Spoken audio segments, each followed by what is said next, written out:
오늘 영상에서는 통매음이 왜 맥락 문제라고 제가 말씀드리는지, 무죄와 유죄를 가르는 핵심 기준은 무엇인지, 그리고 경찰에서 연락을 받았을 때 절대로 하면 안 되는 행동까지 2026년 기준 실무를 중심으로 쉽게 설명드리겠습니다. 안녕하세요. 10년째 형사사건을 분석하며 성범죄 사건을 전담하고 있는 무고한 최충만 변호사입니다. 오늘 영상은 특히 게임을 자주 하거나 디스코드, 카카오톡, SNS를 많이 사용하는 분이라면 반드시 끝까지 보시기 바랍니다. 게임에서 욕한 것뿐인데 성범죄가 될 수 있나요? 인스타 DM 한 번 보냈는데 경찰에서 연락이 왔습니다. 상대방도 같이 욕했는데 왜 저만 고소당한 거죠? 상담을 하다 보면 가장 많이 듣는 질문인데요. 그런데 놀라운 건 대부분 본인은 성범죄를 저질렀다는 인식조차 없었다는 겁니다. 얼마 전 상담했던 20대 대학생이 그랬어요. 게임에서 상대방과 말다툼하다가 순간적으로 여성의 성기를 비하하는 성적인 욕설을 했고, 게임이 끝난 뒤에는 아무 일도 없을 거라고 생각을 했던 거죠. 그런데 몇 달이 지나서 경찰서에서 전화가 왔어요. 통신매체 이용 음란죄 피의자로 조사받으러 나오십시오. 본인은 욕은 했지만 설마 그게 성범죄일 줄은 몰랐습니다 라고 하소연을 했습니다. 이때 대부분은요, 인터넷을 검색합니다. 그런데 검색하면 게임 중에 한 욕설은 무조건 무죄다, 통매음은 벌금밖에 안 나온다, 경찰 조사만 받으면 끝난다, 이런 단정적인 글들이 너무 많습니다. 하지만 실제 사건은요, 그렇게 단순하지가 않았어요. 같은 게임 채팅인데도 어떤 사건은 불송치로 끝나고, 어떤 사건은 벌금형을 받고, 어떤 사건은 정식 재판까지 갔습니다. 결정적인 차이는 욕설의 수위가 아니라 그 말이 나온 맥락이기 때문이죠. 오늘 영상에서는 통매음이 왜 맥락 문제라고 제가 말씀드리는지, 무죄와 유죄를 가르는 핵심 기준은 무엇인지, 그리고 경찰에서 연락을 받았을 때 절대로 하면 안 되는 행동까지 2026년 기준 실무를 중심으로 쉽게 설명드리겠습니다. 많은 분들이 통매음을 오해하는 이유가 있습니다. 대부분 이렇게 생각해요. 야한 사진을 보내야 통매음 아닌가요? 아닙니다. 실무에서는 오히려 사진보다 채팅 사건이 훨씬 많습니다. 게임 채팅, 카카오톡, 디스코드, 인스타그램 DM, SNS 댓글, 오픈 채팅, 이런 곳에서 발생한 사건이 대부분이에요. 여기서 중요한 것은 성적인 표현이 있었다고 해서 바로 통매음이 되는 것은 아니라는 거죠. 수사기관과 법원이 가장 먼저 보는 것은 얼마나 심한 야한 말을 했느냐가 아니라 왜 그런 말을 했지? 라는 겁니다. 예를 들어 처음 보는 여성에게 지속적으로 음란한 메시지를 보내는 사건하고 게임에서 말다툼하다가 순간적으로 성적인 욕설이 나온 사건은 겉으로 보기에는 비슷한 표현일 수 있습니다. 하지만 법적으로는요, 전혀 다른 사건으로 평가를 받아요. 그래서 통매음 사건은 언어를 판단하는 게 아니라 상황을 고려하는 사건이다 라고 생각하시면 되겠습니다. 자, 같은 단어라도 대화가 어떻게 시작됐는지, 상대방도 함께 욕설을 했는지, 반복해서 보냈는지, 처음 보는 사람인지, 기존에 서로 어떤 관계였는지, 이런 요소들을 모두 함께 판단합니다. 실제로 상담을 하다 보면 의뢰인들이 가장 많이 하는 말이 있는데요. 저는 성적으로 비하할 생각이 전혀 없었습니다. 그런데 여기서 중요한 것은 본인의 생각만으로 결정되지 않는다는 겁니다. 수사기관은 채팅 내용 전체, 앞뒤 대화, 표현 방식, 반복 여부, 상대방 반응까지 종합해서 당시 피의자의 의도를 추정하는데요. 참 복잡하죠. 그래서 처음부터 사건 전체를 보고 대응하는 것이 제일 중요합니다. 여기서 많은 분들이 가장 궁금해하는 질문이 있는데요. 변호사님, 도대체 어떤 사람은 무혐의 받고 어떤 사람은 벌금형을 받는 건가요? 저는 이 질문을 받으면 항상 이렇게 말씀드려요. 통매음은요, 채팅 언어 자체를 처벌하는 범죄가 아니라 그 말이 나온 상황을 판단하는 범죄입니다. 이 차이를 이해하면 인터넷에 떠도는 수많은 정보가 왜 틀렸는지도 함께 이해할 수 있는 거죠. 자, 예를 들어보겠습니다. A라는 사람이 게임을 하다가 상대방과 심하게 말다툼을 했어요. 서로 욕설을 주고받는 과정에서 순간적으로 욱해서 성적인 표현이 포함된 욕설을 했습니다. 반면 B라는 사람은 SNS 처음 보는 여성에게 계속 성적인 메시지를 보냈어요. 상대방이 거부 의사를 밝혔는데도 반복해서 연락했습니다. 겉으로 보기에는 둘 다 성적인 표현을 사용했죠.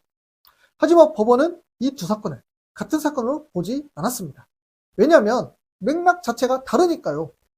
실제로 통매음 사건을 검토할 때 수사기관은 욕설 하나만 떼어놓고 판단하지 않는다고 말씀드렸죠. 채팅방 전체 내용을 봅니다. 앞에서 어떤 대화가 있었는지, 상대방도 같이 욕을 했는지, 누가 먼저 시비를 걸었는지, 몇 번이나 반복했는지, 상대방이 그만하라고 했는데도 계속했는지, 이런 전체적인 흐름을 같이 본다는 거죠. 그래서 인터넷에서 이 말하면 무조건 통매음입니다. 또는 이 표현은 절대로 처벌받지 않습니다. 라는 단정적인 내용들 말하는 사람은요, 실물을 제대로 모르는 경우가 많습니다. 그렇다고 해서 게임에서 한 욕설은 전부 괜찮다, 이것도 아니에요. 최근에는 게임 채팅에서도 유죄가 인정된 사례가 꾸준히 나오고 있습니다. 반대로 무혐의가 나온 사례도 많은데요.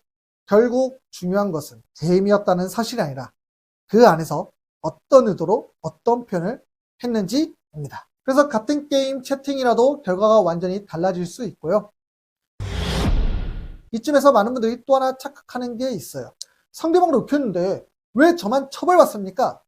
충분히 나올 수 있는 질문이죠.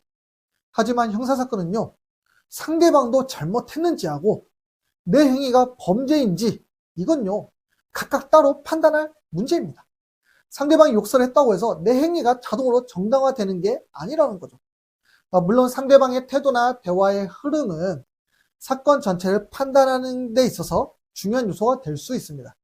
하지만 그것만으로는 무조건 무죄가 되는 건 아니라는 거죠. 그래서 통매음 사건에서 가장 위험한 행동이 있어요. 바로 채팅 일부만 보고 스스로 결론 내려버리는 거죠.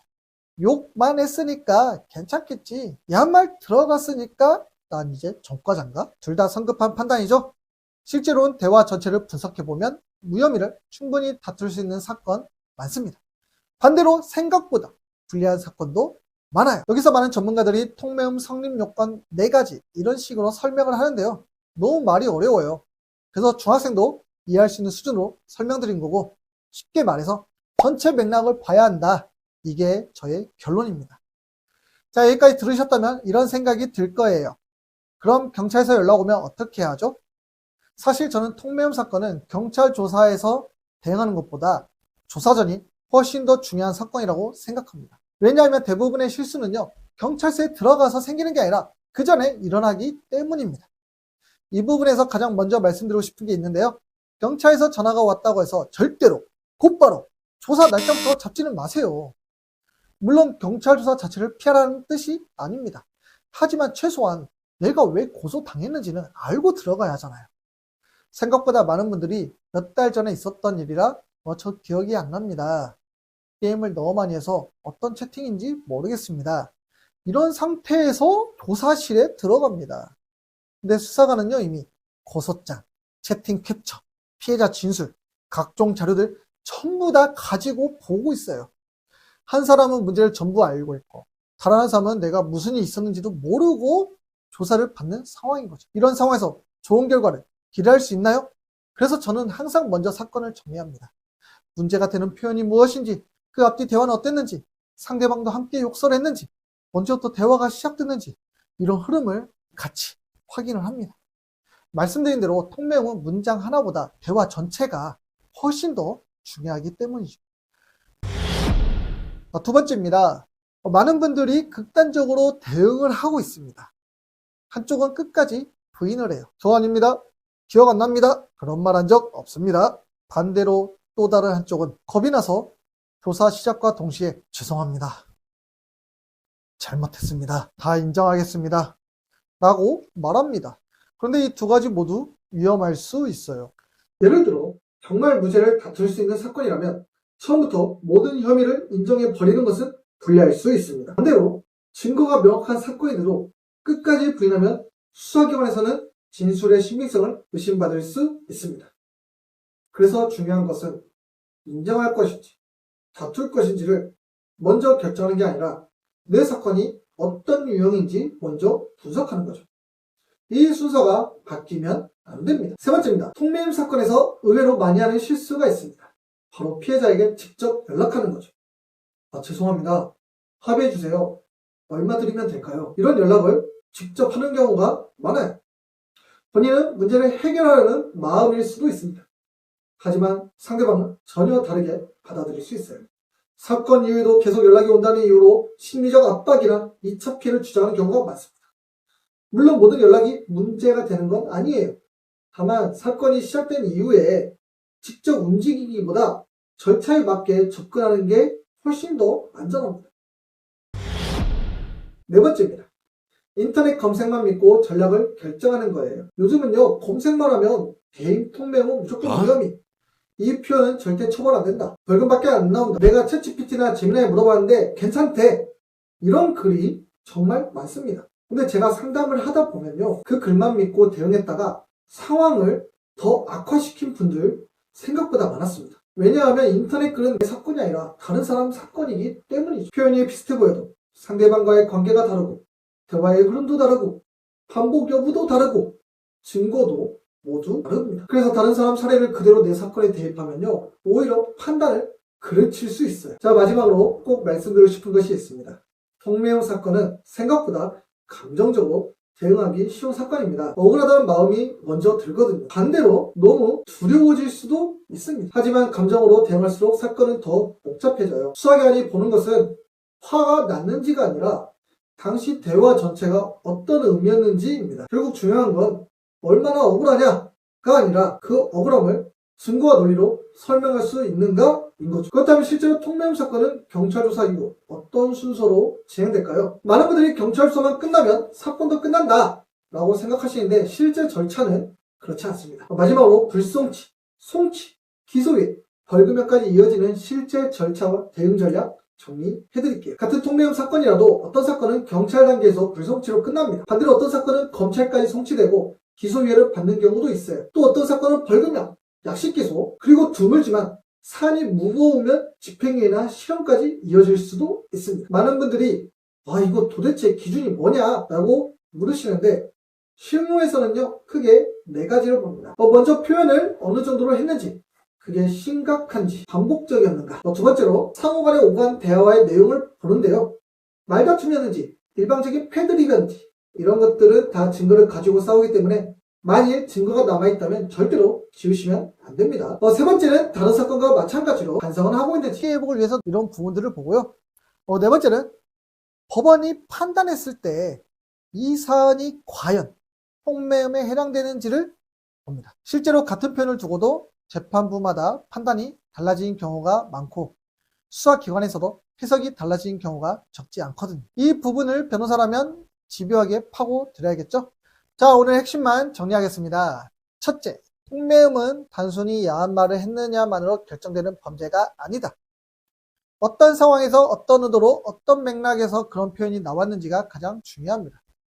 둘째, 인터넷에서 흔히 말하는 무조건 무죄, 무조건 벌금 같은 말은 대부분 정확하지 않다. 같은 표현이라도 사건의 내용에 따라 결과는 크게 달라질 수 있습니다. 셋째, 경찰에서 연락을 받았다면 무조건 인정하거나 무조건 부인하기 전에 먼저 자신의 사건이 어떤 유형인지 정확하게 파악을 해야 한다. 넷째, 통매음은 초기 대응에 따라 결과가 달라질 가능성이 있는 사건이다. 따라서 감정적으로 대응하기보다 사건의 흐름과 증거를 차분히 정리하는 것이 무엇보다 중요합니다. 진짜 마지막으로 딱 한 가지만 더 말씀드리고 싶습니다. 통매음 사건은 많은 분들이 가벼운 인터넷 말실수 정도로 생각하시는데 뒤늦게 성범죄 사건이라는 사실을 알고서 크게 당황하는 경우가 많습니다. 반대로 인터넷에 떠도는 단편적인 정보만 믿고 스스로 결론 내리는 것도 많은데 이건 정말 위험합니다. 가장 중요한 것은 내 사건의 사실관계와 맥락을 정확히 분석하는 거죠. 그것이 불필요한 오해를 줄이고 적절한 대응 방향을 결정할 수 있는 첫걸음이 될 수 있으니까요.